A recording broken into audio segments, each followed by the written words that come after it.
Assalamu alaikum wa rahmatullahi ta'ala wa barakatuhu. Ahalin ilahirin al'umma da ke cikin Najeriya da ma duniya baki ɗaya.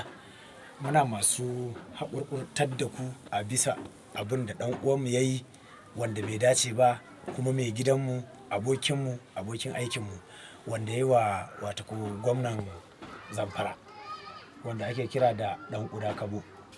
Wannan abu da ya yi mu karan kanmu mun san bai dace ba, bai kuma kyauta ba, shi ma kansa kuma ya san bai kyauta ba. To don Allah muna masu bawa shugabanmu, ubanmu maganin kukanmu haƙuri, saboda mun san cewa shi dama mai karɓar haƙuri ne kuma mai jin roƙo ne ga bayinsa ga kuma talakawansa. To don Allah da Annabi muna masu baka haƙuri.